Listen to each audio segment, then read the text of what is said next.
What's good, people? Welcome back to the channel. Welcome to Transfer Deadline Day. It's so exciting. Everyone is signing players. Everybody's leaving. There's rumours and rumours and rumours of links and heavy links at that as well. This is going to be a fun show, and I'll tell you why. Me and Tom are going to discuss Arsenal and all things Arsenal for the first few minutes, and then we're going to get some fans that you'll all know very, very well from this channel that are going to join us two or three at a time just to talk about this Transfer Deadline Day as it happens. Now, obviously, there is a game tonight, Luton and West Ham, so I'm going to try and get us off for around that time. If it does overrun, then hopefully you can put this on and continue watching us while you start to watch the football. But I also would quite like to watch that game and sit and chill. Doesn't look like Arsenal are going to be too busy, so hopefully I won't miss too much in the next coming hours. Welcome, Mr. Tom Canton. How are you, Tom? Yeah, not bad, mate. Not bad. It's been a hectic day. A lot of phone calls and texts going on, and things like that. But yeah, no, it's been overall, I think, from a work point of view anyway, pretty chill in the end, which isn't good for Arsenal, but is what it is. Of course, man. Of course it isn't, mate. Listen, do us a favor. Make sure you smash a like on this. We are 192 of you away from 12K, so make sure we can try and get close to that this evening. Make sure you go and head over to Tom's channel on the Gooner Talk TV as well. Let's talk Arsenal, brother. Arsenal at the moment looking very much done in the transfer window, Tom. Some outgoings I expect, but not many incomings. And I wanted to ask you about Mikel Arteta's press conference. There was a couple of people talking about how crazy it was when he was asked about trying to get to the training ground in different ways. And that was kind of an expression of how he believes he sees his team lineup at the moment and how you can play different systems and do different things to get to the same result. I understood it. A lot of people didn't, said he might as well spoke in Spanish, but actually I didn't think it was that hard to understand personally. But I just thought it was a bit odd way of going around things. But more importantly, we're not going to talk about Arsenal Man United. We're going to talk about this transfer deadline day, which is literally a few hours away from closing. And it doesn't look like Arsenal are going to have an outstanding ending to what was a very promising start, Tom. So I mentioned to you earlier, and you said, let's talk about this online. And I thought, yeah, let's do it. I don't think it's been a fantastic window. And I'll tell you as to why I don't think that. And you can come back and explain why you believe it is or is not a fantastic window. I thought we started really well. I thought the Declan Rice signing was huge news. I thought it was a real statement signing. And I really, really liked the Jurriën Timber signing. I thought that was a position we needed that could cover in many areas. I think David Raya is a bit of a strange one. I think everyone will admit, but it's certainly an upgrade and probably a huge upgrade on Matt Turner, in my opinion, as well. So I'm quite happy with that. But the Havertz one has really, really put a differentiation on things for fans. Some people think it's going to come good. Not sure, and no, it's rubbish. So that one is the one. But whether you think that's a good signing or not, ignore that one for a minute. I still think we're short, Tom. And the reason I think we're short is because we've sold Kieran Tierney now and Timber's injured. We've got no cover for Saliba, in my opinion. Kivior might have to play there if things go bad again, like last season with Tomiyasu. That wasn't enough for a title. Is it enough this year? In midfield, we've got the same midfield as last season in terms of numbers. I'd say we've upgraded on Granit Xhaka and Declan Rice, but we've kept everything else the same. And we haven't done anything in our attacking options. So where are you at, man? Because I'm struggling to see this as a successful window so far, bruv.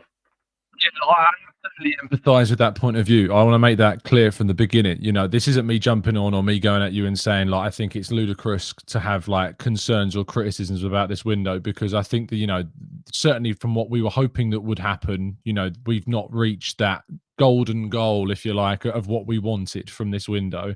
I do think, however, that there are reasons behind that, and I think that's maybe something that we'll go into a bit of a discussion about.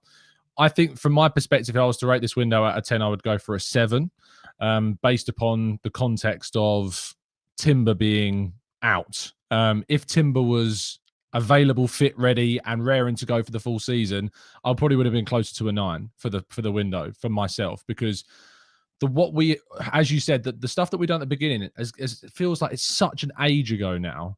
I feel like part of it's kind of like, obviously, that all the appreciation around what we did at the beginning of the window has kind of been lost and it's faded somewhat. So it doesn't feel as fresh in our mind. And I think maybe we do need to do something of reminding ourselves a bit of what we've done, because signing Declan Rice and beating Manchester City for him is a unbelievable bit of business by Arsenal. Like, it is a astoundingly good transfer. And because it was so long ago, and he's played games and things, and by the way, hit the ground running, I think, fantastically. We can agree on that. I think he's done brilliantly. I think maybe that's been lost, and I think that counts for a huge portion of the success of, or the part success of this window. The Kai Havertz deal, I think, is one that is obviously polarizing for obvious reasons, and I think that he is taking time. But I can't make a judgment on him yet after just 3 Premier League games. I said I'll give him the season and see what happens. It could prove to be a really good signing. It could prove to be a really underwhelming signing. But certainly, I don't think anyone can categorically sit here on the 1st of September and say they have, a watertight opinion on Havertz, because you can't after this amount of time. So we're going to have to wait and see. Jurrien Timber for me was the signing of the summer prior to that injury. I love what Rice is and I love getting that deal, but goodness me, Timber looked brilliant. So good, so technical, so good in both directions, defending, bringing the ball forwards, versatile enough to play on the left and play on the right. And that injury is just so annoyingly unlucky. And I'm sure that, we're going to have situations through the season where we're going to be, experiencing similar things because injuries happen. But that Timber one in particular is just such a blow to the euphoria of that deal and what we'd done in the window.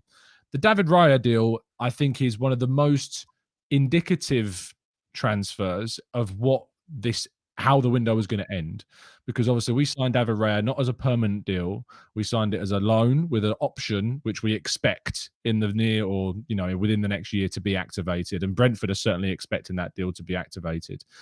And if I ask you, Dan, do you know the reasons why that was a loan and not a permanent deal from the off? Do you know what? Go on.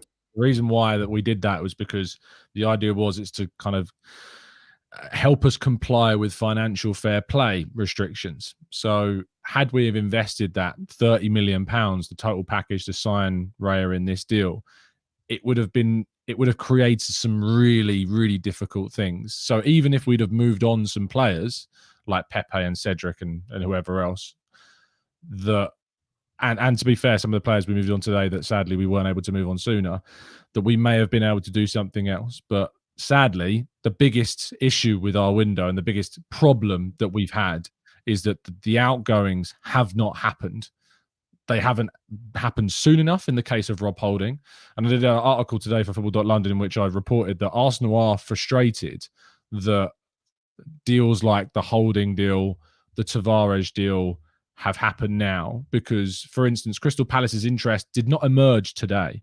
It emerged publicly today, but it's been there for quite some time. But they only materialised that interest into a bid today in terms of Holding. And I'm glad we've got £4 million, because if you'd asked me how much I thought we were going to get, I didn't think we'd get £4 million, to be honest, for Rob Holding. So we've got that. The Tavares side of things rose and fell. It looked like it was going to Forest, and I think the player was kind of a bit like, well, let's see if any other offers come in. And sadly, that didn't happen. And it then revived itself today again, and Forest, or yesterday, and then Forest eventually got him on loan with a very good option to buy, by the way. It could go up to as much as £16 million, that deal, if they activate the option. So that could end up being quite good for us if that indeed does happen. It's just incredibly frustrating, Dan, for those two reasons. A, the Timber injury, and B, us being unable to get those players out, which has really created some serious obstacles for us in regards to any more incomings. It's just frustrating that we haven't actually been able to have a good window with incomings and outgoings for the first time. Because when I literally looked at things, Tom, I thought, you know what? We've started really well with Rice and Timber. Let's keep going. Let's go and get that midfielder that we need, that centre forward that we all want, that winger that we need for Saka. The centre back was kind of done. When Timber got injured in August, it wasn't like he got injured today. We've had some time to try and look at that. And like you say, I understand that the problems might be that the lack of incomings is because of the lack of outgoings. But the outgoings that we have got rid of, for me, other than Balogun, have been pretty poor. I mean, we've loaned in Kieran Tierney with no fee. We're loaned to Barge, hoping that he might be good so they can get 12 million for him. We're getting £4 million for Holding, which, to be fair, is probably about right, in my opinion. I don't really think he's anything much more than that, to be fair. But it doesn't look like we're going to be getting rid of Cedric. Lokonga to Luton is the rumour on loan. Whether that will happen or not, I don't know. Pepe, what's happening there? Are we still going to keep this guy, or are we going to just mutually terminate his contract? it just doesn't look good for me. And in terms of the incomings, we are short. Now, we might not be short if we're going for top four. If we're competing with Liverpool, Manchester United, Chelsea's, Newcastle's, yeah, I think we're there. But we ain't nowhere near Man City. And I understand that people will look at Man City and think, actually, they're weaker now. They're weaker for me because they've lost Gundogan, they've lost Mahrez, they've lost Laporte. I get that. But they have bought Gvardiol, Jeremy Doku, and Nunez in, as well as Kovacic. So them four players there have just kept them as strong as they were last season for me. I think they'll miss important goals and important moments from Mahrez and Gundogan. And people will say to me, why are you comparing Arsenal to Man City? Because that's where we've got to be. We've got to be looking at both squads at the moment and saying, where are Arsenal at in comparison to these two and this team? And for me, Tom, I think we're not miles off, but we're not short, but we're in between, if that makes sense. For me, I think this could be quite convincing at the moment for Manchester City. But talk to me, man. What do you think? Yeah, look, I think we got to hope that there isn't any major issues in the defensive line between now and at least January, because we have 6 options plus Partey, who's been playing there in the first 3 games. Those 6 options being Kivior, Zinchenko, Gabriel, Saliba, White, and Tomiyasu. They are the 6 natural senior defenders we've got, and that isn't enough for me. That's not enough to go through the league, the Champions League, and the Carabao Cup. Now, Timber made it 7, and a really good 7. You could argue Cedric's still here as well. You could technically say that. I'm trying not to, but that's the reality. He is still here. It's Cedric's fine, I think, for maybe a Carabao Cup game. But if you're asking me, I'd rather put Raw Waters in than Cedric. So would I. I think that's that. Regarding where this kind of leaves us, we have to get lucky and hope that Zinni stays fit, and hope that Tommy stays fit, and hope that Saliba's back doesn't play up. We're hoping. And, I think that the business that we've done for the midfield is good. I think that Havertz, the thing about Havertz is it's so hard to have kind of a definitive, conclusion, Dan, at this stage, isn't it? With Havertz, because it's just so early. Like, he could end up being, like we say, we're short, but I think, we talked about this morning. You said we're too short behind Jesus, like the gap's too big. And I think in that game against Man City in the Community Shield, Havertz showed his usability in those types of games, where he can be a centre forward for us. He can, be a target man. And we've lacked that type of figure in those games. Our strikers have struck an isolated figure in those big away games at City and Old Trafford at times. And maybe he'll be really useful for us. And we just haven't seen that in a competitive sense in the league yet. So there's still so many open doors with the Havertz side of things. So it's difficult to know. We could end up looking back at his season and think he's had a brilliant campaign and say, actually, we were too harsh on our rating of the window because we didn't expect Havertz to do this. So, and it could go the absolute other direction as well. And we could be thinking even worse about it. We just don't know yet. And so that is it. I would like to be more encouraged. And I think if Timber was fit, I would be more encouraged about the window. But I feel like a 7 isn't, over optimistic. I don't feel like it's overly harsh. I think a 7 is about where we're at. I just think it's a fine one. I'm just going to have to hop off quickly if that's all right. I've got to do it. Of course, bro. Of course, bro. Absolutely no worries. You got to take this call. I totally agree. Let us know when you're back, Tom. No problem at all. Before I bring the guys in here today, it says, how can making Kai our highest earner be justified? Breaking the wage structure and now FFP issues to comply with. I mean, I had no idea that Arsenal were even...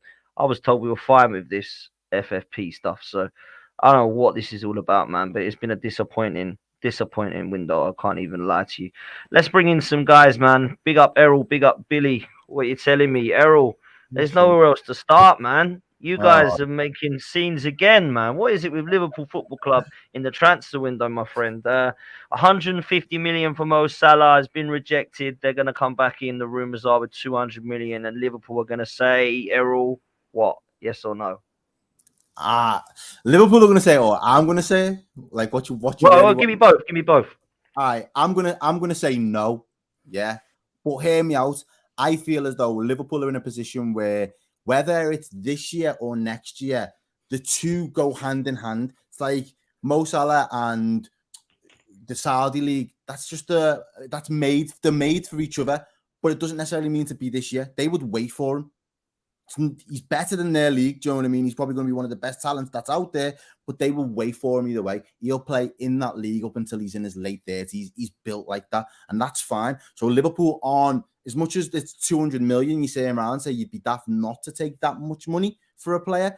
We still simply don't have enough time to replace him, and we're pushing for getting back in the Champions League. If we'd have been in Champions League this year, it might have been a different conversation, but we're not. So the reality of play is, how I would see it is, defer it for a year, let them talk between now and January, make the contract, come back to us with something that we can all spend time on and do with due diligence, and we'll send Mo off next year with our blessing, as opposed to doing it right now, and it's almost like a dagger to what would seem the fans as well as him as a player, because he wouldn't have got the proper send-off. He wouldn't have got the legendary status as he probably deserves. There's no fanfare in this way of things happening. If he was to go and sign something in the next day, their window's open for another 6 or 7 days anyway. So this isn't the last we're going to hear of it. But my suggestion, do you think if they would have bid last week, you would have accepted it? No, again, I think there was murmurs again, and I think there's been murmurs that there's been a contract there for Mo for a number of maybe not weeks, but there's been there for a number of days. That Liverpool, he said, we've not approached Liverpool yet, but Salah hasn't turned around and rebutted and said, no, I don't want to go. Do you know what I mean? He's just left the contract open-ended, and it's up to the club to go and speak to Liverpool. Today, they finally done that. To me, that's too late, and it's disrespectful. Considering what, again, I don't want to brand them all in the same boat, because I haven't even kept up with the teams that half of the players that we've sold have gone to. But I know they're all playing in the same league. So it's common knowledge over there that they've got a bag of Liverpool players or ex-Liverpool players now. And they're going to try and go for our crown jewel, the king himself, on deadline day. That's disrespectful, man. Especially considering how much they're meant to love the club and that. No, I would feel the disrespect if they did that and expected us to sell today. If they want him in a year's time, I'll drive him to the airport in a year's time for you. Just let Mo get us back in Champions League. And a word to Mo, if he would have scored his pens from last season, we'd be in Champions League. So you could have gone with our blessing now, but you're stuck. You're in a contract. You're the highest paid player. You're not kicking up a fuss. You're just going to have to hold that for a minute, bro. Hold it. That's my Billy, answer. Liverpool's answer might be they'll sell. Billy, what do you see happening, man? They come back in with 200 million. That's going to be hard to say no, Bill. It is, isn't it? It is hard to say no, but I agree with Errol to a certain extent. You know, at such a late stage in the game, it's for the selling club. It is. How do you replace Mo Salah like that? You can't. And I mean, Arsenal's door for Saka. Well, this is the thing. If you had plenty of time, if you had a week or two, that could genuinely be a potential replacement for him. But you don't. You've got 2 hours, if that, and then it's Arsenal's job if Saka wants to move or not. If they want to pay the whole 200 million for Saka and waste it on Saka, you know, go for it. But that's what it will cost. Is that how much? That's not even. Mate, I probably wouldn't even sell him for that. Well, this is what we like. No, yeah, obviously they're completely different profiles and at different stages, but the general consensus is the way money's gone. And sorry to cut you up there, Billy, but the way money's gone, and when you're looking at it from a perspective of players have gone for silly money this year anyway, the silly money's still going to be there. So 80, 90 mil will be a normal price again for next summer. So his price isn't going to drop by 100 million in one calendar window. It's just not. I don't see that. So you might then end up accepting an offer for Mo Salah for 120 million. But how much do we get if we end up in the Champions League next season on top of that? So there's roundabout ways to make you 200 mil back if we do it in the right time. If we just rush and do it now just to see money, I'm not a businessman like them. What about getting rid of? What about Salah? You accept it and you go get Mbappe with the money. There you go. You could do that. If we Mbappe is a different conversation, but he's agreed to stay at PSG, so it's just I mean, like, listen, like, I'll ask Billy and Pete this. Like, big up Pete, by the way. Listen, £200 million. They can't replace Mo Salah, but they can with personnel that's going to score goals. They're not going to score 19, 20 goals, in my opinion. I think Jota, I think Gakpo, I think Diaz, and I think obviously you've got the other one I've forgotten, Nunez as well. But could that money, I mean, it's too late to do anything now, Pete, right? But could that money potentially look at funding a Kimmich maybe in the future, a centre half that you think, whoa, that's our Van Dijk. Like they did with Coutinho, basically, the Coutinho money. Like, Salah's 31. He ain't going to be around for the next couple of years, in my opinion, anyway. I think if they don't go now, he's going to go either in January or the next summer. So what do they do, Liverpool, here, if this comes in?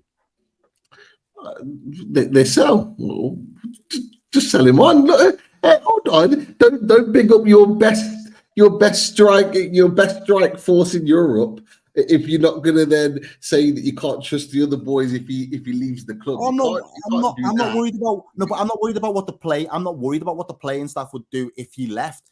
That's not where my worry lies. It's kind of what Dan's just alluded to in the fact that how do we redistribute that money? You can't just drop that and expect to get one gem of a player. You've got to distribute it in a way that's going to strengthen the squad going forward. I'd rather plan for that eventuality than you're not going to be able to, Errol. How many teams have you seen sold players for big money, and then every player they go for, you're adding 30 million on, you're adding 30, 40 million on. It doesn't matter whether Salah goes now, January, or the summer. And it doesn't matter what fee he goes for now. Everybody knows that at some point within the next year, Liverpool have got money coming in. That's fine. So therefore, let's spend it when we got time to spend it. What's the point in spending it? You're gonna be paying over the odds for whoever comes through the door. Fine. But would you then? So if the shoe was on the other foot, would you not rather have time to be able to spend that money with a little bit more due diligence, or just have 200 M's sat in your account till months down the line where we might never see a penny of it again? We just had dough from Caicedo there that we're not seeing getting put into players. If I've got the money and I know it's available, I don't care how much the next Alisson or the next Van Dijk costs, because I know you can't give us no bullshit. The money's been there from the player that went out the door. But if they've got that, they're just sitting off in their bank, right? It'll collect interest for them. But what's it doing for us in the here and now? This deal does nothing for it doesn't enhance our chances of getting back in the Champions League. For me, it all depends on my squad. It all depends on whether I trust my squad, whether I'm comfortable with where I am. You clearly don't. No, I reckon Klopp does trust the squad, though. I reckon Klopp does. I don't reckon Klopp would be phased if he was to leave right today. So he should maybe then consider accepting, because I do genuinely believe that you won't get that sort of money next summer. He'll have a year left on his contract. This is the thing. I'm with Pete. Like, let me ask you this. Let me ask you this, right? Go for it. Let me ask you this. Like, 200 million now or 125 million next summer. What are you doing? You're taking the 125 next summer. It depends. All right. So to me, there's context to it. So if Mo Salah gets us back in the Champions League this year and this front five deliver, and the rest of the team now step up and deliver and gets us into the top four, at worst top five, I think our team as it stands today is good enough to get in that top five and claim a Champions League spot. So if that is the eventuality for 125 M's, that's go. Let him go, because at that point we'll know what this team can do with a year under the belt. They'll have the stewardship of Salah to be there. Not saying necessarily feed off, but it's a bit of a buffer in terms of performances. He's going to give you those performances still for another 12 months. And then at the end of him doing that, you can then reinvest and assess which positions do we need to then put the money towards going forward. We haven't got the time to do that now. So to me, on a business case, that just doesn't make sense. I'd rather defer it, because I know I might take a hit financially in that transfer fee. But if we're in the Champions League, I'm going to have to get players and buy players in anyway. But the Champions League money is going to then be an extra buffer towards what that 200 mil was. So they can account, they can future. I get what you're saying. No, I get what you're saying. I'm with Errol on this one. I get what you're saying. Don't get me wrong, we could all be greedy and want 200 mil, but 200 mil today when I can't spend it, what the fuck's that? Go on, Billy. No, I just completely agree with what Errol's saying. I think there's context behind the question. And I'm just going to repeat exactly what Errol said, because I completely agree with him. If you've got Mo Salah for another 12 months or so, and it gives those players that maybe they go through a month or two of underperforming, at least you've got Mo Salah there, who's tried and tested, world-class player to fall back on and score the goals and drag you through games when you need it.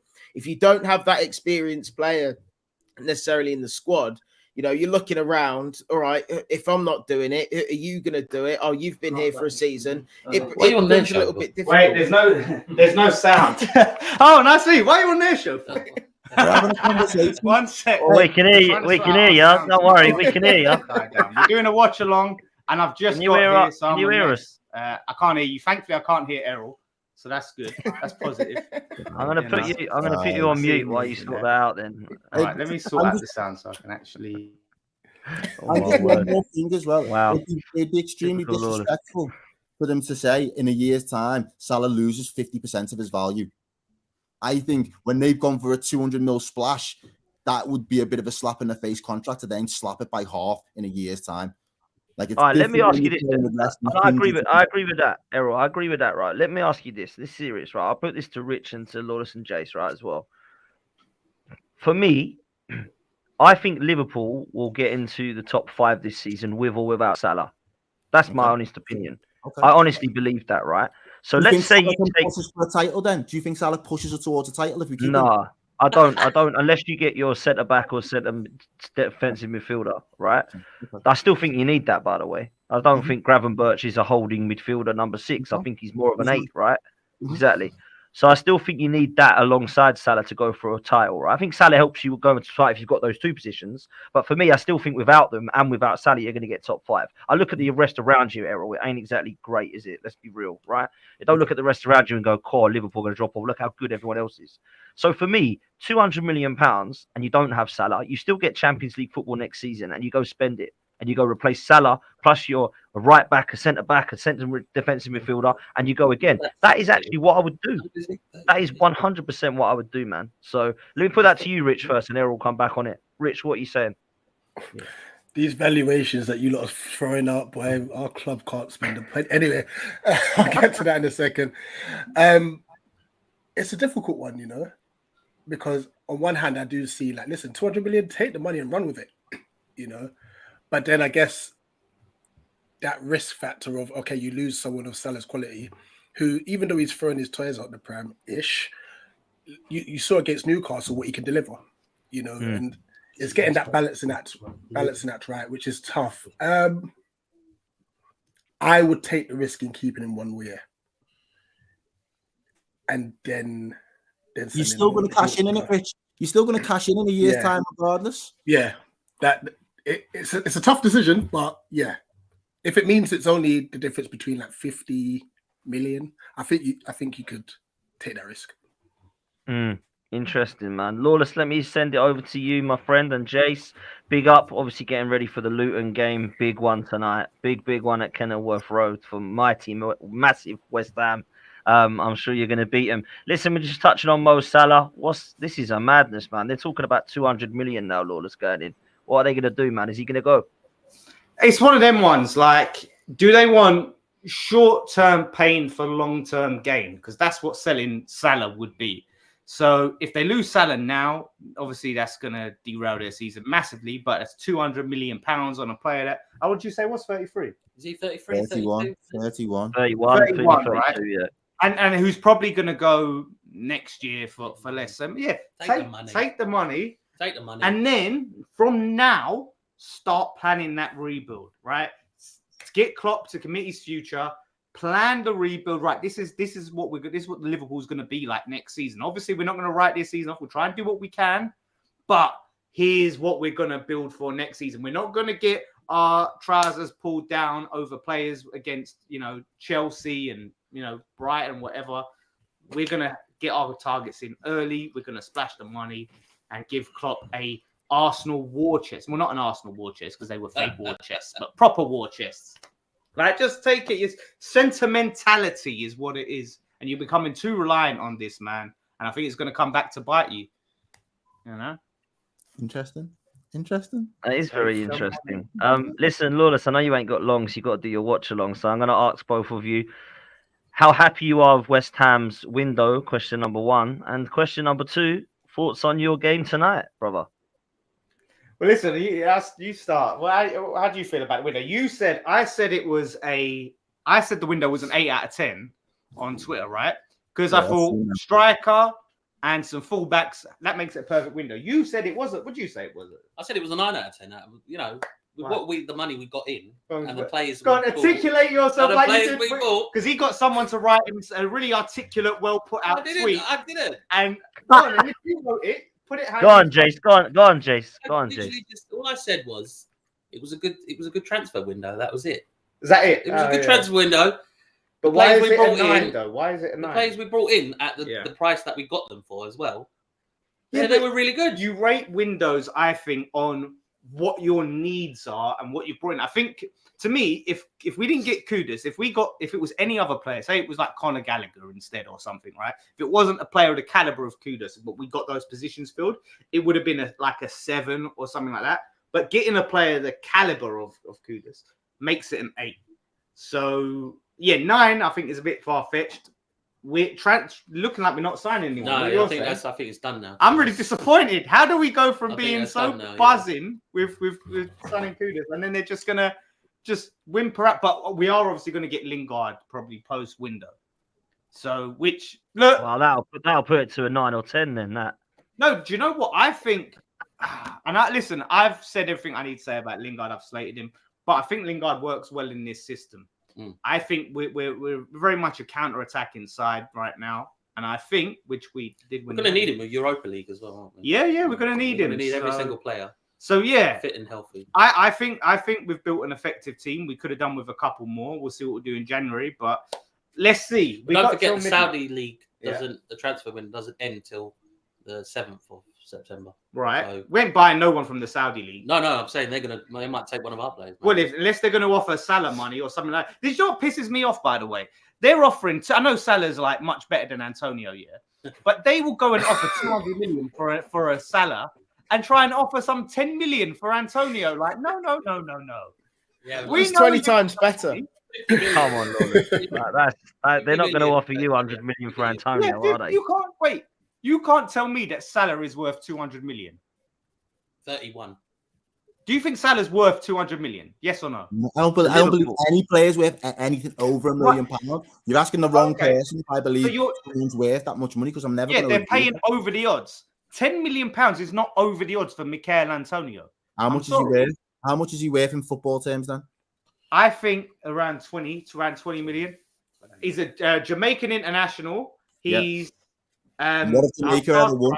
My team, that's my team. But on the international stage, what have they ever done for them to feel like, you're the draw, you're the main prize? He's a shirt seller in Jamaica, you would say.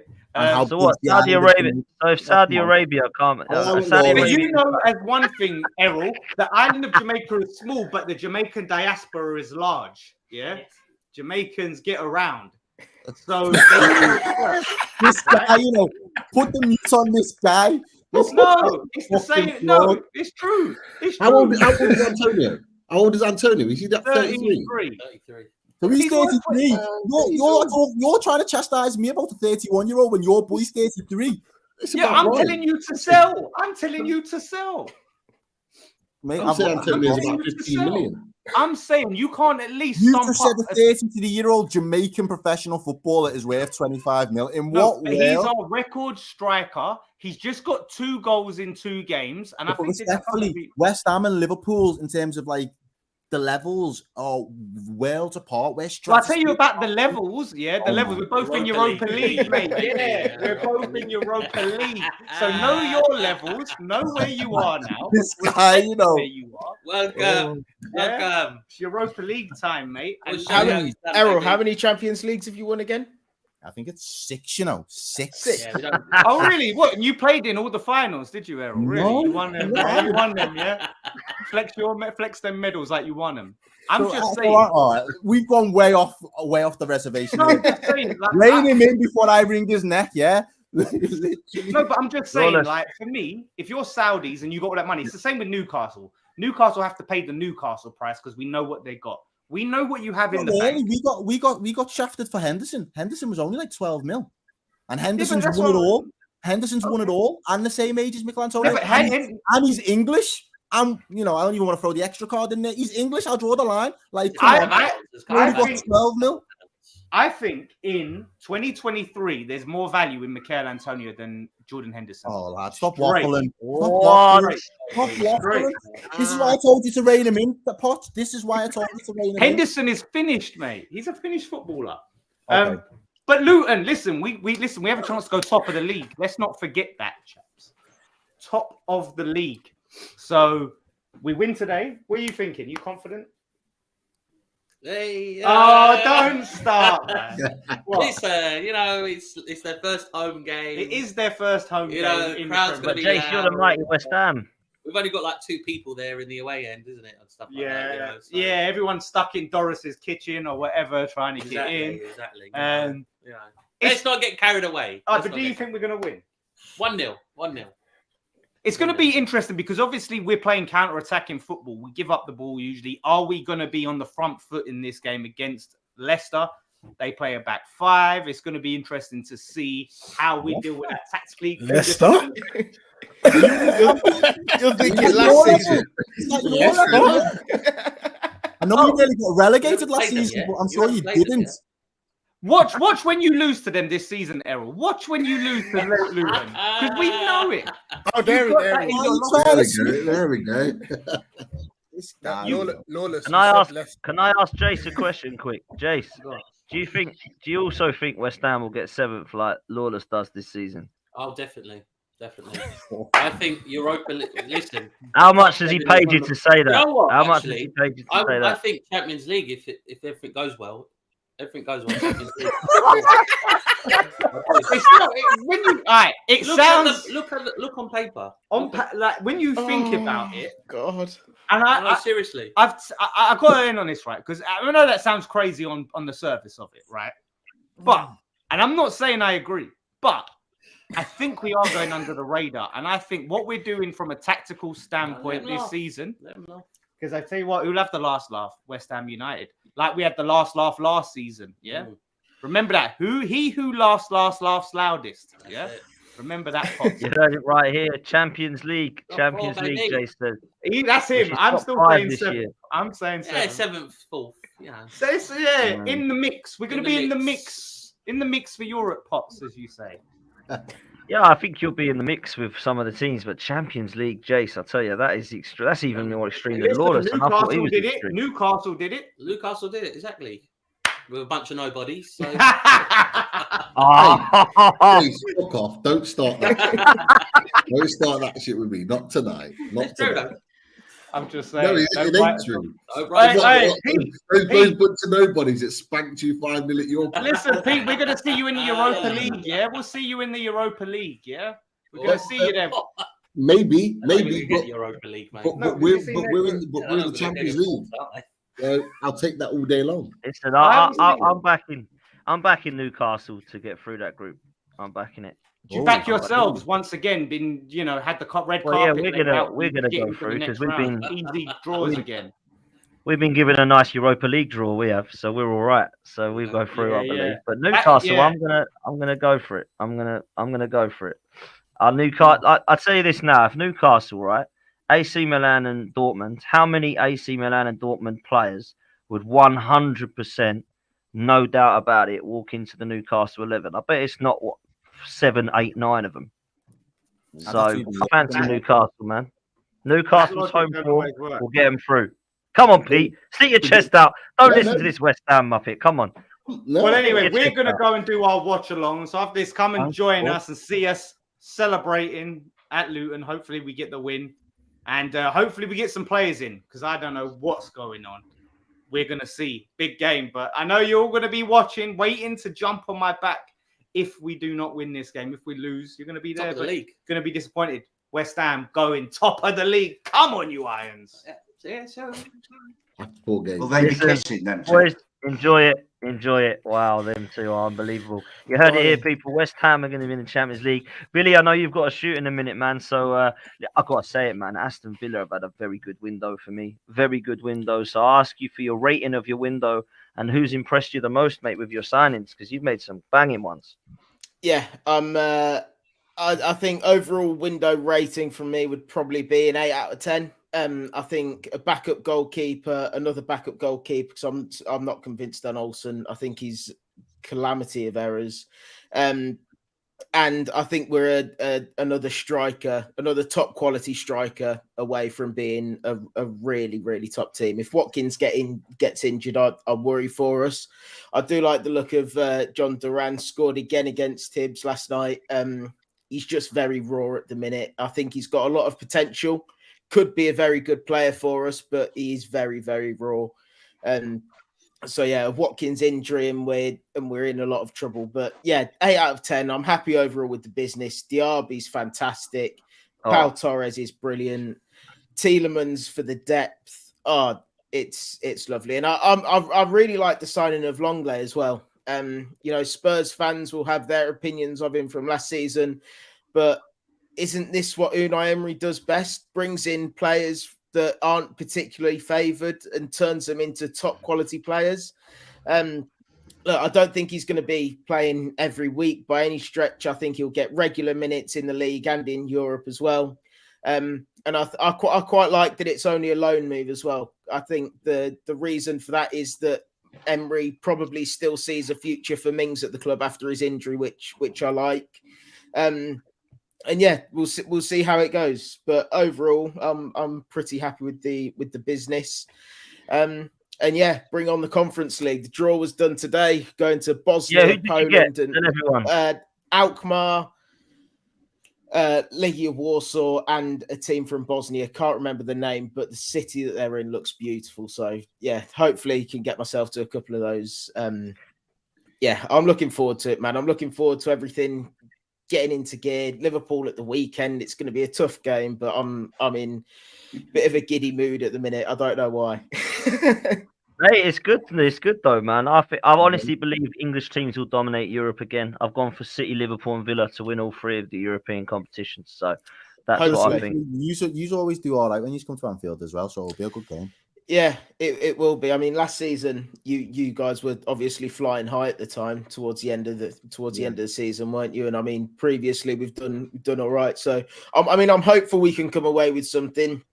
Obviously, Anfield's just a really tough place to gain any points at all. So I'd be happy with a point. Hopefully we can come away with all 3. Yeah, and maybe Mo Salah will or won't be there.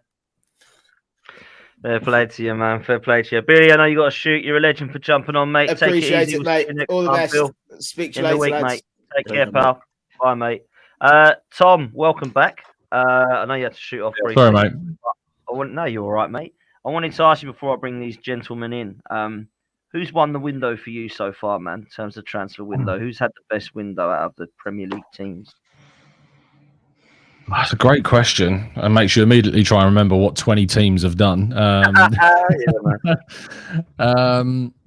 You know what? I am impressed with how West Ham have reacted to losing Declan Rice, even though it happened really late, in the business they've done later on. I know that Lawless will thank me for saying that. But Kudus is a fantastic signing for them. Absolutely brilliant. That's a player that should be playing in a top 4 club in the Premier League, in my opinion. So to get him through the door is a really excellent piece of business.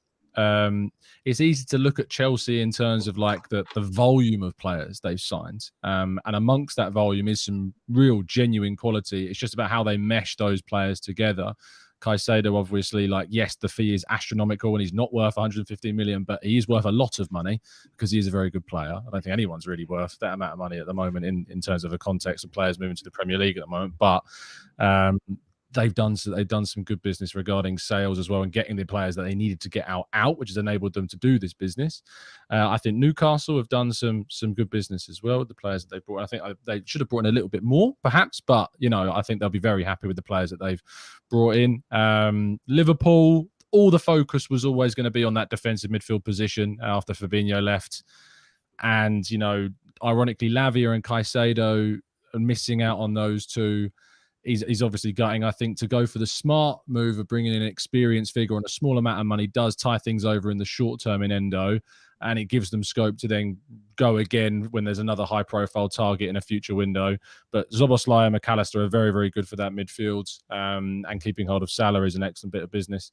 I'm trying to look around the room and see who's here. Nottingham Forest have done some brilliant stuff. The signing of Ibrahima Sangara is absolutely fantastic. Yeah, again, another player like Kudus, I said, with West Ham. That deal is really good. Tavares is chaotic, so enjoy him. But he's very, very interesting indeed to see how he gets on in a team that might have enough defensive security to allow him to be that chaotic guy going forwards. So that'll be very interesting to see how he gets on. Who else? Have I missed anyone? Are you a Forest fan, Dave? You're on mute. He's on mute, mate. You're on mute, Dave. I'll go again. Actually, I'm better on mute than I am when you can hear me, lads, to be honest. Yeah, Errol, yeah, I am a Forest fan, mate. I'm being punished for something I did in a previous life, I think. But yeah. I was going to say, what's going on with the club then in terms of not paying players? You not heard that? No. Oh, no. Okay. No, maybe I've not heard that, mate, at all. No. I'll message off Skeeter because I got told that this morning. Again, Forest isn't really on my radar. So when Tom was saying Forest then buying players, I've not heard about that. What's that to be all honest, about? Errol, They're struggling to pay the players, apparently. Yeah, I got told. No, I've not heard that. Not heard that at all, mate. Payments had to be paid late on one of the evenings the other day. Again, may or may not be 100%, but not something I've heard, mate. To be honest with you, lads, I'm just trying to keep a track of this tumble dryer of signings that's going on at the moment. You know what I mean? There's a guy on Sky Sports. I can't remember his name, Dave. Literally, Dave. There's a guy on Sky Sports. I'm not going to butcher any of their names, and he's like, "This is unbelievable," and he's getting right into it. This is number 4 in 1 hour from Forest, and I'm like, "What the hell's going on?" Remember last summer it was like 35 players. Now it's like another 35. Another in 20 one day, this man. summer. Yeah. Yeah. Another day, another Forest transfer window, lads. I mean, and I've been saying on your shows, Dan, it's much more sedate, much more circumspect this time, and then all of a sudden it's like Forest have been waiting to let all the fireworks off on one day. And it's interesting that Sky actually did send their most senior reporter, Rob Dorset, to the Doughty Academy this morning on the basis that he kind of knew that was where lots of stuff was going to go on. So he was able to see Brennan leave to go to Tottenham, and he's seen, and lads, I've had to make a list. I mean, Billy was on about being giddy. I'm just giddy at the age I am, trying to keep up with all this stuff. Do you know what I mean? So I've written a list of names. So like Montiel's come in, Santos from Chelsea, Matty Turner, Ola Aina, Anthony Alanga, Murillo arrived from Corinthians yesterday. Tavares, yeah, that will be interesting based on the half an hour's marvellous cameo he gave in the FA Cup in the Idris Elba kit a couple of years ago. Callum Hudson-Odoi is now in. It's official on the website because I don't believe Fabrizio Romano and John Percy. They are just naysayers, hearsayers and rumour mongers. When it's on the Forest website, then it's a thing, right? Batshuayi was mentioned, but that seems to have gone away. And Didi was mentioned. That's gone away. Dominguez is in with Freuler going to Bologna on a swap, which is, I think, is good. Then the interesting ones are Sangari, and apparently I'm told, whether it's apocryphal or not, that Sangari is having a medical at the Doughty Academy as we speak, as we sit here talking.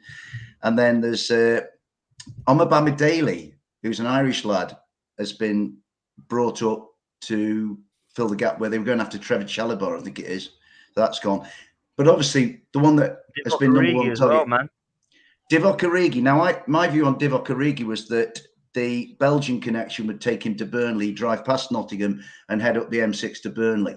But apparently, that I've seen that again by a credible Nottingham Forest reporter saying that Divock Origi is in Nottingham. So, I mean, a lot of this stuff, lads, we're all speculating and trying to keep hold of it. It's like it's bonkers. But Sangari is the one that I come back to. Now, I've not been massively knowledgeable about Ibrahim Sangari, but respected voices and sources on this show tell me how good he is. So I think what's happening is that the Brennan deal will finance the Sangari deal and add to the financial fair play situation, because Forest have been very, very conscious of that. So yeah, that's kind of where we are, and I'm going to have a cup of tea in a bit, lads, when we finish, because I struggle at my age to keep in touch with it. Do you know what I mean? It's bonkers. But I mean, the owner's ambitious. He's obviously decided he wants to, he chucks his hat in the ring all the time. So, we'll see where it leads us. I mean, Steve managed eventually to cobble together a structure and a framework last year that kept us up. And I think he's going to have to kind of do that again to a certain extent. Big up Steve Cooper, man. Like, everyone thought he was going to get sacked. He's turned it around, man. Listen, Dave, I'm going to quickly get D in because D's got to go. Sure, in mate. Yeah, sure. He's got a show, but I will come back to you, D and Rich. Let's do this together, shall we? Palace, Rob Holding, £4 million incoming. You've kept hold of Eze, you've kept hold of Elise, you have lost out on Zaha. I'll come to Rich after D. D, talk to me as a Palace fan. How do you rate your window and how are you feeling? Our window has been, it's been okay. I mean, we signed some good players, but we've avoided signing the players that we've needed to in terms of strengthening our front, which we know that we've had to do. Mateta and Edward, yes, they've had goals here and there, but we've known that they're not consistently good enough since the start of last season. And we're still in this position of Edward and Mateta as our front two options come end of the window. I mean, there's still talks about a striker from PSG. He's trying to force his way to Palace. There's still updates going on right now. It seems like PSG have right now announced a striker from I think they're trying to sign a striker from Frankfurt, and if that happens, that might open a way for Hugo Ekitike to join Palace, which Palace have been trying to get. So that's still going on right now. That's why one of my eye is on my phone. So yeah, if that happens, maybe we get another forward in. But look, Lerma, fantastic bit of business on a free deal. We brought in Dean Henderson, which if you move the fee away from it, and if you look at, I think the main frustration with Dean Henderson, not Dean Henderson himself, but is the fact that we could have spent that money on a striker. Look, if we get a striker, and Dean Henderson's fantastic for £15 million. Rob Holding, yes, it's laughable, but £4 million as a backup option to Mark Gahey and Joachim Anderson, as well as Chris Richards as well that we have. I think that's a very good back four options that we have there. And then yeah, Matthias França from Flamingo. It's a youngster that we haven't known about yet because he's out injured. That's solid. And of course, we kept Elise. The main thing is striker. If you get a striker in, I don't think it's been a bad window for Palace, but that's a massive if. And we haven't got that long left till the window shuts as well. So yeah, overall, it's been solid signings, but it hasn't been the positions that we need to really strengthen, such as up front that we haven't got yet, but might be able to do last minute. Never know with Palace. Yeah, fair play, man. Rich, I know you were worried about some of the lack of wingers and forwards at the club, and the ones you have got are just not cutting it. Obviously, Elise and Eze staying is massive for you, bro. I can't even lie. It is. To be fair, we haven't lost much. We lost Wilf, obviously, and then Luca and Maka, but they were not so much Maka, but Luca was a bit part. These the signings we've made, I'm not going to complain about them because they provide additional quality and additional depth and strength, but we haven't addressed the areas needed. So Etiquette, the PSG striker, that's touch and go at the moment. Apparently looking at up towards 30 million euros, I believe, because they don't want to do a loan signing for that. Wow. They want to do permanent. And then I've lost my head with this Sinistera one. If he's going on loan to Bournemouth, I'm fuming because we could have taken that as a loan. Great signing, man. Yes, we got Matthias França in, but if he's injured and we don't know the extent of the injury, we're going to need some quality. And Jordan Ayew started brilliantly. I'm not going to give him any stick, but Jeffrey Schlupp on the left-hand side has offered us nothing. We are so light in that area. And then, as Dee said, Edward and Mateta, between them both, it's just like can't hit a barn door. You know, it's so inconsistent. In the Premier League, your striker has to be hitting 10 goals to potentially survive. It was lucky for us Eze hit 10 goals last season. Otherwise, we would have been struggling. You know, so it's just a waiting game now. It's just a waiting game. Man. Well, hopefully we get it is. 3 hours. It is, man. I appreciate that. D, I know you got to shoot, bruv, because you got a show. Thank you so much for jumping on and giving us your thoughts, man. I appreciate that. And big up, man. Yeah, thank you. Hopefully we'll catch up with all you again soon. It's been a rush. It's been a hectic day. Even the sport of Palace, I mean, we'll see what happens. But yeah, thank you for having me on. Catch up with you. I love, bro. Take care, bro. Big up, man. Errol, I know you got to shoot as well, bro. Go check the TV, man, and just get glued to it and see what happens. Bro, and stay tuned. Dan, sorry, go on, Dave. Yeah, Errol, mate. I just want to apologise to you. I've just checked my phone about what you said about this non-payment of monies and wages and all that, and it's in the Daily Mail. So I never read the Daily Mail on purpose. It's I no, it was just that me mate. I've got a group chat where he's normally well informed, the lad, but I don't really pay much attention to the business of what Forest are doing financially. When he threw it to me this morning, and I heard you I was thinking, and you're talking about transfers, it just didn't compute. But mate, I can understand where you're coming from, but it's in the Daily Mail, the Daily Express, and the Daily Telegraph, and I don't read any of those. From a political point of view, I think they're dreadful newspapers, so I don't touch them, mate. I hear you. Say less, man. Yeah. Errol, you're a legend, mate. I'm gonna switch off. It'll be what it'll be. I think it is just put a link in, so I might give him 5-10 minutes, and then I'm done, bro. Like if he's gone, don't blame you. he's Thanks not for a Liverpool jumping, player. man. It is what it is. Boys, take Thanks care. for Have a good jumping on, weekend. man. All the best, All the Errol. best. Safe. Take care, care, Errol. Errol. See you later, Dad. I love this. Why doesn't this happen more often? Why doesn't this happen more often? I might delay coming on Tuesdays now if this is what it does. Right, it gets rid of Errol, and Lawless was on here earlier as well, so you got away both of them, man. You're done. Fantastic. Big up, Dan. Thanks for coming on, mate. Pete, let's come to you before you shoot, because I know you've got to. Newcastle's window, like Tom says, has been good, man. I can't lie. I think Harvey Barnes is a good signing. I think Lewis Hall and Livramento have strengthened your fullback areas. Tonali is mustard, man. I can't lie. He's absolutely sick. I thought you might have done a bit more in a couple of areas, man. We spoke about it on the show. I think centre back, especially now Botman's out as well. I don't know how long that is. Apparently, it's not long term. But Lee, are you like, what do you think you could have done more? Yeah, you know what? I had us a week or so ago, like when we got Lewis Hall in, I kind of had us at like a sort of 8, maybe a 9, because of the type of players that we got in and their profile as well. But looking at it now, obviously with Botman going down injured, he might not play tomorrow, but he'll be back after the international break. It's you're looking at it and maybe thinking, could we got another centre back in? Could we got another right winger? We need a traditional number 6. We talked about it this week, and you're kind of thinking maybe 1 or 2 of those positions could have been filled. But with the new owners, what they'll be doing is holding a little bit back for January to see what's going on there. And reassess the situation and see where we need to improve.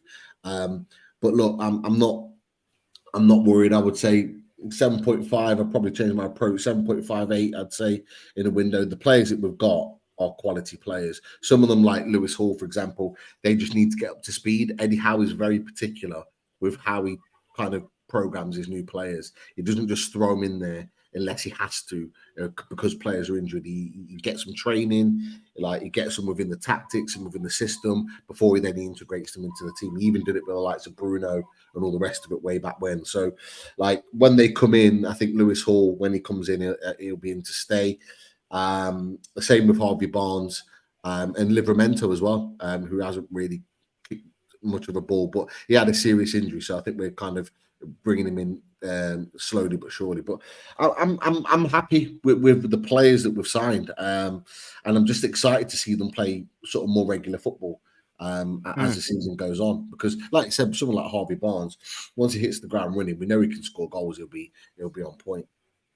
Yeah, man. Facts. Listen, before I let you shoot, I was on with Kendall yesterday, Saeed's channel, and we were talking about Champions League draw.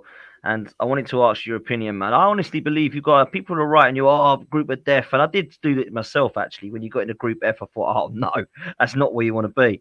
But I say go for it, man. Your home form could get you through that group. I'm not even joking, bro. It's a horrible place to go, St. James's Park. And I think Dortmund and AC Milan, I'm sorry, man. They're not the AC Milan of Maldinis and Shevchenkos anymore. This ain't the Dortmund of, Jurgen Klopp. I think you could get through, bro. Look, there was a lot of Newcastle fans partly disappointed with that draw. I was absolutely buzzing because, look, it's been 20 years. I want to be in there against the biggest and the best teams and the biggest names. And what better way than having the group of death, so to speak, than welcoming you back into the Champions League. But look, some fantastic draws, some fantastic ties. I've got to be honest, on whatever day we are on, whether it's Tuesday or Wednesday, I think everyone will be glued to the games that Newcastle are playing because of the profile of the teams that we're playing against. So we will be a talking point, that's for sure. But look, if we can play the way we know we can play and we get the atmosphere up and running like we always do at St. James's Park, like you said, I think we'll be a match for any of those 3 teams. If we can go toe-to-toe with the likes of Man City, with the likes of yourselves, with the likes of Man United, Liverpool, and if we can do that, no reason why we can't do it on the biggest stage of them all in the Champions League. But look, I'm not going to say, yeah, we're going to get through, we're going to do it. I hope we do. And I wouldn't say straight away, like some fans have said, that, we're out, we're finishing 4th.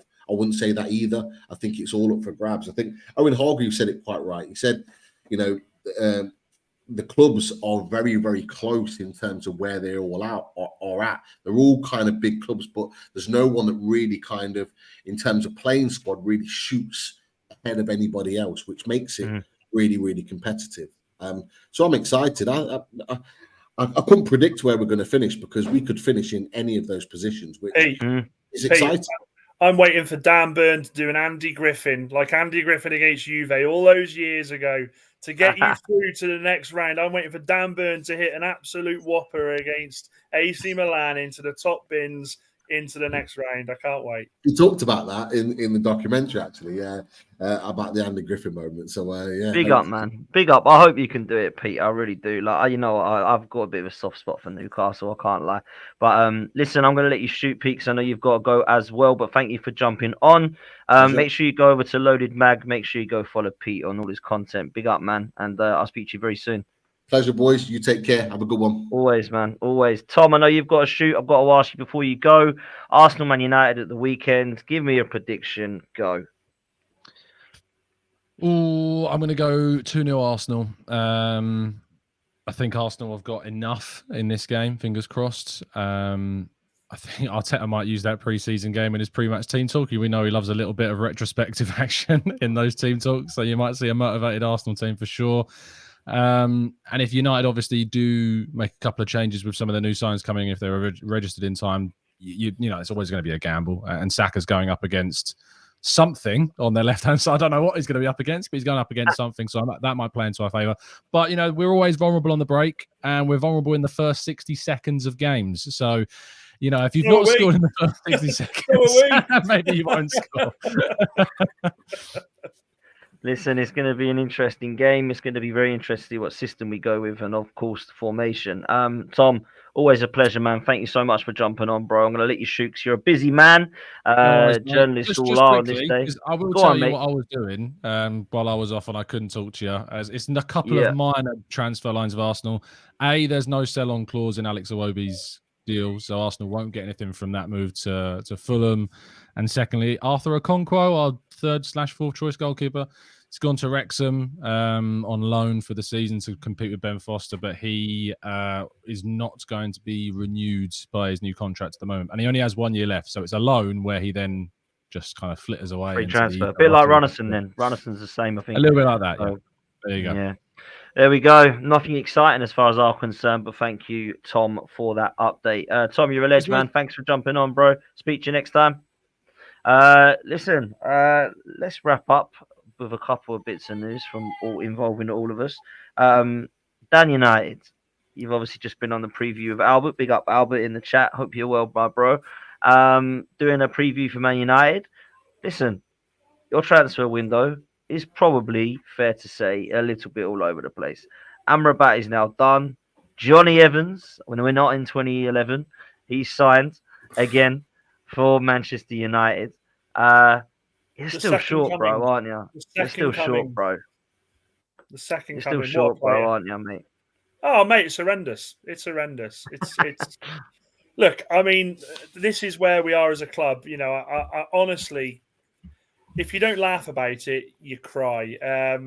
You know, this is where we are. FFP and all that malarkey. We've had to basically rely on the fact that Amrabat wanted Manchester United because he could have gone to Liverpool. He could have gone. Forest had a bid accepted, didn't they, Dave?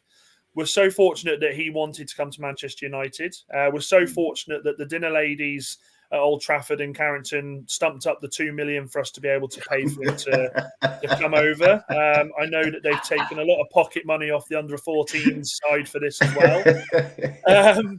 So, Dan, can your dinner ladies lend some money to Palace, please? Mate, they're all out. They're all out. They've taken second mortgages on their homes to get this Amrabat deal sorted. And then we got do you know what, Regulon? I'm going to say this. I'm actually over the moon at getting Regulon, and that is mainly due to the fact this time last week we were linked with Ryan Bertrand. So, do you know what I mean? It's I will take him. I'm happy. It's been horrendous, and I just want to know. I was talking to Albert about this. I just want to know how a club like Manchester United have got to this situation. We owe £300 million to clubs for unpaid fees for players. We are literally, we are. That's the most in our league. It's a shambles, and if I'm Richard Arnold and I'm John Murter, I tell you what I'm doing. I'm taking Manchester United off my CV, because if any other employer goes and looks at that, they're going to say, you are not coming anywhere near this job. They've made an absolute mockery of what Manchester United are, and I do hold them accountable. I think it will get worse before it gets better. I still think the takeover will happen. I think it will happen after the deadline day. It wouldn't surprise me if a week from now it comes out, right, the Glazers are now going to sell. I think this has been a final FU to the fans. I really do. It's horrendous. Wow. The fact that we have had to rely on Johnny Evans coming in to do a job for us wouldn't surprise me if he plays a few games this season. The fact that we haven't been able to sell the players on like we were hoping we could. You know, selling Dean Henderson yesterday, that should have been done months ago. Scott McTominay, we were hopefully relying on Fulham coming in and getting him. Now that the Paulina deal's off, that's not happening. That should have been done months ago when West Ham offered 30 million for him. You know, 30 million is a good deal. That's a lot of money. Harry Maguire, again, you know my thoughts on this. Harry Maguire, as much as Manchester United couldn't force him to go, pay the man out and just get him out the club. It's been an absolute mockery. Worst transfer window in years. And yeah, we've spent money, but we haven't spent money in the right places. So yeah, this is where we are as a club. We have to deal with what we've got. We've got Amrabat come in. I think it will be a good signing, but again, it's a signing that should have been made 2 months ago. It should have been done and dusted. So it's going to be a bumpy ride. All Manchester United fans out there, buckle up, because this is going to be torturous at times, I tell you. Yeah, man, it's a madness what's going on at Man United. I really don't think it's been a good window. I look at it and think like it's one of those. I still think. I mean, listen, we got you at the weekend, so I'm not going to get too cocky with it. But I do think that you're short in so many places. Now, I'm not saying that Arsenal aren't, because we are, and I'm really peed off. Like, trust me, I'm going to do a show later talking all things Arsenal. Trust me, because we started off so well. And when you dangle a carrot and you bite it, and then nothing else happens, you get a little bit pissed off. But Manchester United, I mean, it's been a bit of a shambles. Everything you've said, Dan, is spot on. And it makes me laugh because I said this with LB. I understand what LB was saying the other day about Ten Hag. I get it. He might not be the guy that takes Manchester United back to the top. But I don't really understand why he's the guy people are pointing at. Because for me, the people ahead of him are just a shambles. What they've done to Manchester United has totally ruined one of the best clubs that I had growing up, like fights with, rivalries with. That's not the Man United I've known. It's not just the players, it's just everything about it. You go to Old Trafford now, it's like falling down. The whole stadium is awful. And like that was the stadium everyone wanted to be like not long ago. Everyone was like, I want to be that stadium. And when we built the Emirates, it was like, oh, it's quite nice to have the best. Now I understand since then you've got City's grounds and Tottenham's grounds and all these grounds that have gone up, etc. Right? But I look at it now and I think Man United is falling down. The board are awful. The owners are just a disgrace. You've got the fan base who, in my opinion, some of your fans are just absolute deluded, Dan. Like some of them are clueless and still think they've got Keenan Skulls in midfield. Do you know what I mean? Like it is worrying. So I still think we finish in May. Oh, sorry, Potts, but there's still fans that think we can challenge for second. You know, there is still when we beat Wolves. You know, I come on on this show and I said we were horrendous, and I got pelters. Oh, you need to grow up. You know, it's the first game. I'm getting fans coming to me now and saying to me, yeah, but we lost the first 2 games of last season and we did all right. You cannot rely on that every season. You can't rely on that. And I'm sorry, but and Dave, I snapped at you a little bit and I apologise the other night. It's all right, mate. It's all right, Dan. I forgive you. For Nottingham Forest to come to Old Trafford and be 2-0 up in 5 minutes. Yeah. It's a joke.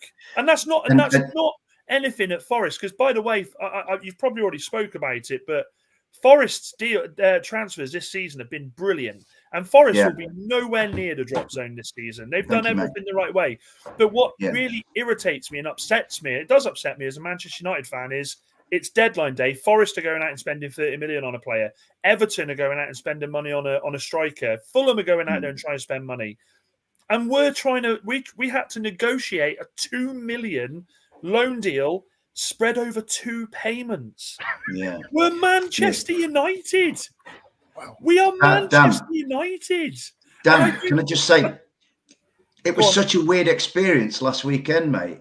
I mean, I'm a football lover. I'm not just a Nottingham Forest supporter. I enjoyed going to Crystal Palace last year. It was a great experience. I've enjoyed going to Arsenal.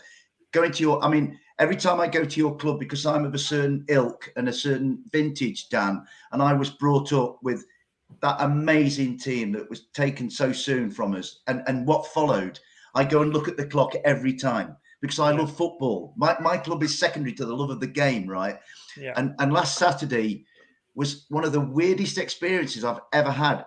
Admittedly, to be 2-0 up, we were all pinching ourselves. Then I'm looking around the stadium thinking, your lot are in trouble. You're 2-0 down to a team you should be beating. Why aren't you doing something about it? And actually, Dan, you pointed, and Dan Potts' point about Eric Ten Hag, he's almost like the guy in the middle. Yeah. And all this convulsion of nonsense is going round him.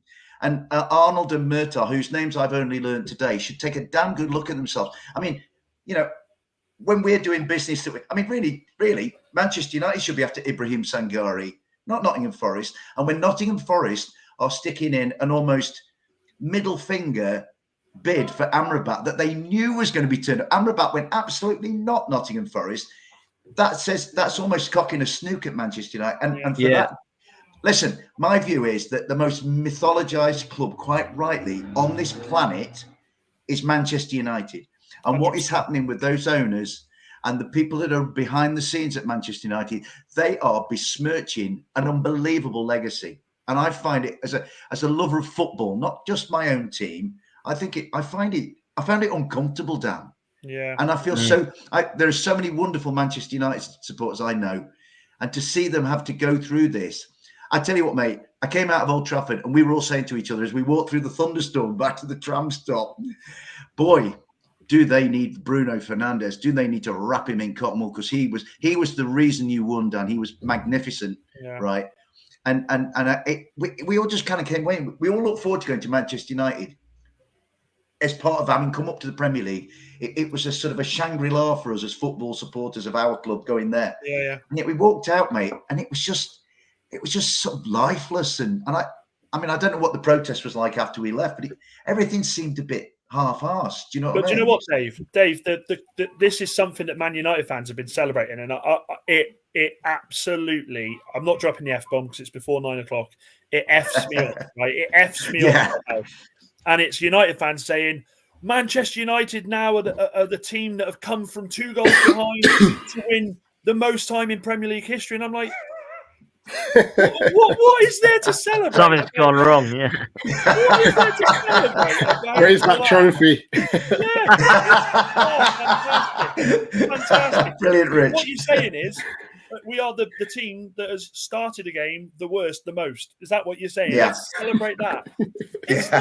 Oh, Christ. Yeah, man, they will all try it, man, because they try and turn a positive. We've got it in our fan base as well, man. I can't lie to you. It's exactly the same. But Rich, let me come to you like lastly with this, because the way I see it, right, Arsenal and United are still short. And we're talking about being short, not for top 4, because I think we've got a chance of being in that. But going for the title, which is what everyone wants, try and somehow catch up in Man City. But I've seen players go to other clubs that are worse than Arsenal, finishing lower. I'm not saying worse, finishing lower than Arsenal.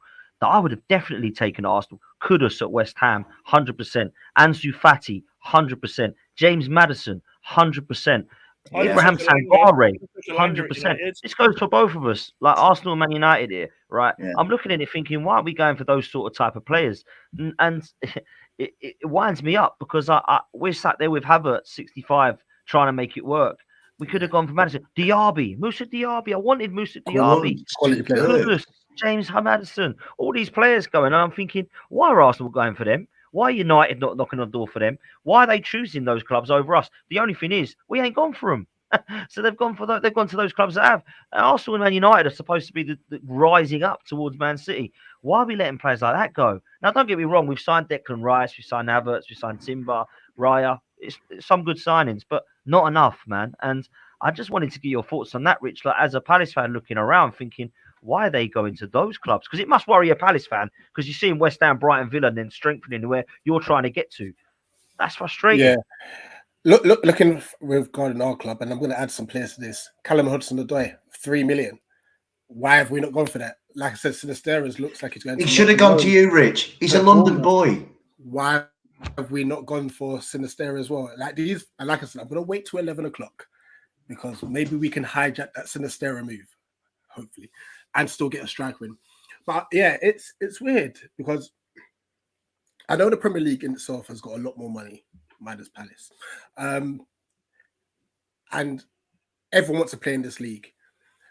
I don't know if it's a case where certain players are thinking, where would I get regular starts now? Because beforehand, it was like, I want to go to the best team possible. Cole Palmer. You know? Yeah, like that threw me off. I was like, wait, what? He's leaving City? That's such like, a bizarre transfer. Yeah, Weird, I was that thinking he's ready-made to replace Mahrez or Bernardo Silva. Yeah. He's ready. Yeah. And then all of a sudden he's gone. And it's like, oh, okay. So I think players nowadays, which is weird, I didn't think this would ever happen, but they're happy to lose money to get football. Unless they're coming to United, in which case they'll take as much money as they can. Very good point.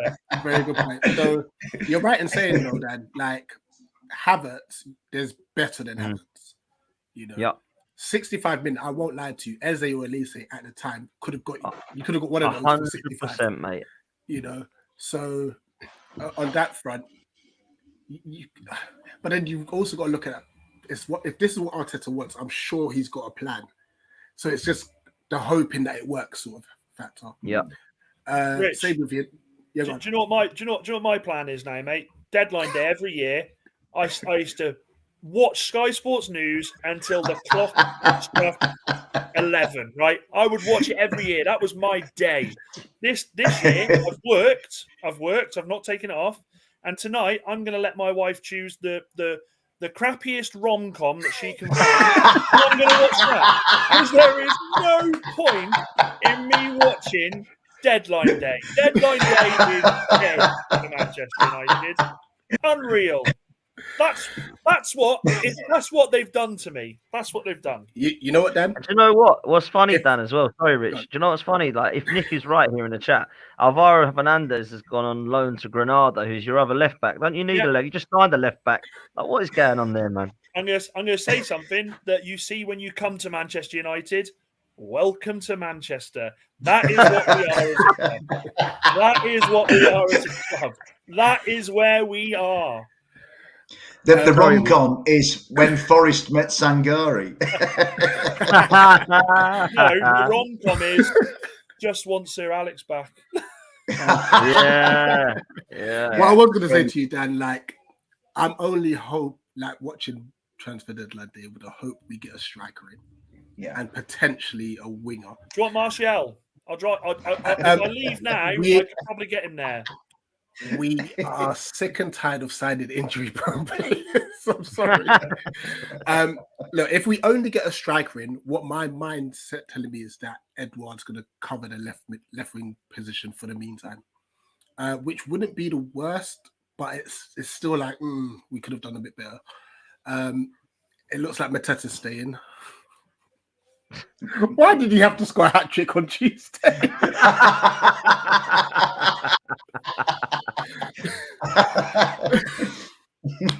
That's his goal tally for the season. We're done for. You were 2-0 down though, Rich. So, and that gets you a trophy these days, mate. Mate, I was winding up D in the chat, and then I was like, "Oh, hang on a minute, they've turned it round. That's 4-2." But listen, Matt. Well, for me, Palace do need a centre forward, and I think they've needed one for a while. And losing Saha is going to be key, right? But I don't know. I think Roy Hodgson will just do what Roy Hodgson does, and he'll get you into the position I expect you to be in, which is around anywhere from 11th to 14th. I don't think there'll be any massive change from Palace. Maybe you could go on a cup run. I know Vieira got you to a semi. It'd be nice if you could go on another cup run. But yeah, that's what I'm expecting from Palace. But that's the biggest issue, and I think that's where the fan base is kind of having a gripe. With the player, our 11 is there or thereabouts. Obviously, when Elise and Francis come back in. Our bench is weak. And we finished 11th. How? Don't ask me how. We went on a 3-month span where we didn't win a game. We finished 11th. Surely we've got to be thinking top 10 at some point. Yeah. We've got to get out of this mindset of, oh, well, but we've been in the Premier League for 11 years. And so what? It's given us, you don't win a trophy for that. You know? Where's all the money gone? that's another issue. I just one year I just want us to be close to getting a European spot or make a European spot. Listen, if Leicester City can win the league, surely we can make Europe just once. Yeah. Just man, once, keep dreaming, bro. That's what football is all about, I tell you. Listen, we're gonna come to a close because there's a football game on that most people want. Dave, any last comments from you, bro, on Forest and thoughts before we go, mate?